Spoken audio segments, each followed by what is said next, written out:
அமெரிக்காவின் அதிபராக ட்ரம்ப் பொறுப்பேற்றதிலிருந்து பல்வேறு அறிவிப்புகளை வெளியிட்டு வராரு. அந்த வகையில் சமீபத்தில் ஒரு அறிவிப்பு வெளியாகி இருக்குது. அந்த அறிவிப்பு எதற்காக அப்படிங்கிற ஒரு கேள்வியும் அந்த அறிவிப்பிற்கு முக்கியமாக பல்வேறு எதிர்ப்புகளும் கிளம்பியிருக்குது. அந்த வகையில் 12 நாட்டை சேர்ந்தவர்கள் அமெரிக்காவிற்கு வருவதற்கு தடை விதிக்கப்பட்டிருக்கு. இதற்கு பல்வேறு எதிர்ப்புகளும் கண்டனங்களும் வளர்த்திருக்குது. முதல்ல அது எந்தெந்த நாடுகள் அப்படின்னு பார்த்துடலாம். ஆப்கானிஸ்தான், மியான்மர், சாட், காங்கோ குடியரசு, equatorial Guinea, எரித்ரியா, Haiti, Iran, Libya, Somalia, Sudan, Yemen இந்த நாடுகளை சேர்ந்தவர்கள் அமெரிக்காவிற்கு வருவதற்கு தடை விதிக்கப்பட்டிருக்கு. இதுல குறிப்பா இந்த சாட், காங்கோ குடியரசு, ஈக்வட்டோரியல் கினியா, எரித்ரியா இதெல்லாம் ஆப்பிரிக்க கண்டத்துல வரக்கூடிய நாடுகளாக இருக்குது. இவர்கள் குடியேற்ற விசா வைத்திருந்தாலும், குடியேற்றமில்லாத சுற்றுலா விசா வச்சிருந்தாலும், கல்வி விசா வச்சிருந்தாலும் அமெரிக்காவிற்குள் வருவதற்கான தடை இருக்குது அப்படின்னு ட்ரம்ப் தரப்புல சொல்லப்பட்டிருக்குது. எதற்காக இந்த நாடுகளுக்கு மட்டும் குறிப்பாக தடை விதித்திருக்காங்க அப்படிங்கிற ஒரு கேள்வி எழுந்திருக்குது. அதற்கு அவர்கள் தரப்புல கொடுக்கப்பட்ட பதில், பயங்கரவாத குழுக்கள் இந்த நாடுகள்ல அதிகமாக இருப்பதனால எங்களுடைய நாட்டுடைய பாதுகாப்பு கருதி இந்த தடை விதிக்கப்பட்டிருக்கிறதா சொல்றாங்க. அதே போல அமெரிக்க குடியேற்ற அதிகாரிகளுடன் இந்த நாடுகள் ஒத்துழைக்கவில்லை அப்படிங்கிற ஒரு குற்றச்சாட்டையும் முன்வைக்கிறாங்க.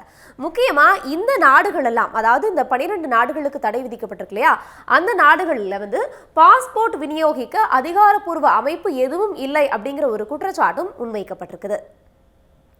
இந்த 12 நாடுகளை தவிர்த்து மீதம் இருக்கக்கூடிய ஒரு சில நாடுகளுக்கு சில கடுமையான கட்டுப்பாடுகளோட அனுமதி கொடுக்கப்பட்டிருக்குது.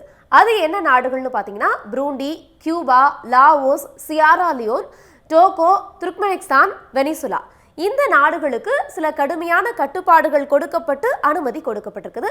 அது என்ன கட்டுப்பாடுகள் அப்படின்னா, இவங்க தொழில் கல்விக்காக வழங்கப்படக்கூடிய அந்த B1, B2, F1, M1, J1 இந்த விசா வச்சிருந்தாலும் இவங்களுக்கு அனுமதி இல்லை அப்படின்னு சொல்லியிருக்காங்க. இப்போ இந்த கட்டுப்பாடுகள் எல்லாம் ஜூன் 9ஆம் தேதி முதல் அமலுக்கு வர இருக்குது. குறிப்பாக முழு பயண தடை விதிக்கப்பட்டிருச்சு இல்லையா 12 நாடுகளுக்கு, அந்த 12 நாடுகளை சேர்ந்தவர்களுக்கு இதற்கு முன்னதாகவே விசா வழங்கப்பட்டிருந்துச்சு அப்படின்னா அவர்களுக்கு அது திரும்ப பெறப்படாது அப்படின்னு அமெரிக்கா தரப்புல ஒரு அறிவிப்பு கொடுக்கப்பட்டிருக்குது. குறிப்பா ஒருவேளை அவங்க அமெரிக்காவிற்கு வெளியே இருந்தாலும் அவர்கள் நாட்டிற்குள் அனுமதிக்கப்படுவார்கள் அப்படின்னு சொல்லியிருக்காங்க. நிரந்தர குடியுரிமை, அதாவது கிரீன் கார்டு ஹோல்டர்னு சொல்வாங்கல்ல, அவங்க தூதரக விசா வச்சிருக்கக்கூடியவங்க, அமெரிக்க அரசுக்காக பணியாற்றி சிறப்பு விசா பெற்றிருக்கக்கூடிய ஆப்கான் நாட்டை சேர்ந்தவர்கள் அவங்க, அது மட்டும் இல்லாம இந்த உலக கோப்பை, ஒலிம்பிக் போட்டிக்காக பிற நாடுகள்ல இருந்து அமெரிக்காவில் விளையாடுவாங்க இல்லையா, அவர்களுக்கு, அதே போல அமெரிக்க நலனுக்காக உதவக்கூடிய நபர்கள் அப்படின்னு அமெரிக்காவில் அறியப்படும் நபர்கள், இவங்களுக்கெல்லாம் அந்த தடை இல்லை அப்படின்னு சொல்லி விலக்கு கொடுக்கப்பட்டிருக்குது. அடுத்ததா ட்ரம்புடைய இந்த உத்தரவுக்கு கடுமையான எதிர்ப்புகள் எழுந்திருக்குது. எதிர்ப்புகள் சொல்றவங்க தரப்புல என்ன குற்றச்சாட்டு முன்வைக்கப்படுதுன்னா, இன நிற ரீதியில் பாகுபாடு காட்டுவதாக மனித உரிமைகள் அமைப்பு தரப்புல குற்றச்சாட்டு முன்வைக்கப்பட்டிருக்குது. இந்த உத்தரவால ஆப்பிரிக்கா அமெரிக்கா இடையிலான தூதரக உறவு, மாணவர் பரிமாற்ற திட்டங்கள் கடுமையாக பாதிக்கப்படும் அப்படின்னு சொல்லி ஆப்பிரிக்க யூனியன் தரப்புல கவலை தெரிவிச்சிருக்காங்க. காரணம், ஏற்கனவே கல்வி விசா வச்சிருந்தாலும் அவர்களுக்கு அனுமதி இல்லைன்னு சொல்லியிருக்காங்க. அதனால மாணவர் பரிமாற்ற திட்டங்கள்லாம் கடுமையாக பாதிக்கப்படும் அப்படின்னு ஆப்பிரிக்க யூனியன் தரப்புல கவலை தெரிவிக்கப்பட்டிருக்குது.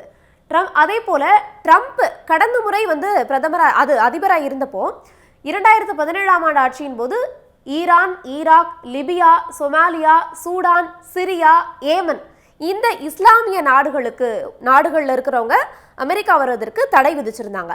இதற்கு இன ரீதியா மத ரீதியா செயல்படுறாங்க அப்படின்னு கடுமையான எதிர்ப்புகள் கிளம்பிச்சு. அதற்கு பிறகு அவங்க வடகொரியா, வெனிசுலா அந்த நாட்டுக்கும் ட்ரம்ப் தடை விதிச்சிருந்தாரு. இதை எதிர்த்து இது தொடர்பாக நீதிமன்றத்தில் ஒரு வழக்கு தொடரப்பட்டுச்சு. அந்த வழக்கை விசாரித்த நீதிமன்றம் ட்ரம்ப் உத்தரவுக்கு தடை விதிக்க முடியாது அப்படின்னு மறுப்பு தெரிவிச்சிட்டாங்க. அதற்கு பிறகு ஜோ பைடன் அவர்கள் அமெரிக்க அதிபராக தேர்ந்தெடுக்கப்பட்டதுக்கு அப்புறம் அந்த தடையை அவர் நீக்கினாரு. ட்ரம்புடைய தற்போது இந்த அறிவிப்பு கடுமையான எதிர்ப்புகளுக்கு ஆளாகி இருக்குது. ட்ரம்பின் தற்போதைய அறிவிப்பு மத இன அடிப்படையிலான பாகுபாட்டை வெளிப்படுத்துவதாக பல்வேறு விமர்சனங்கள் முன்வைக்கப்பட்டிருக்குது. ட்ரம்ப் அதிபராக பொறுப்பேற்றது முதலே பல்வேறு அதிரடி அறிவிப்புகள் வெளியிட்டு வராது. அதற்கு பல்வேறு விமர்சனங்கள் எழுந்தாலும் அவர் தன்னுடைய அறிவிப்புல நிலையாக இருக்கிறார் அப்படிங்கிறதையே பார்க்க முடியுது.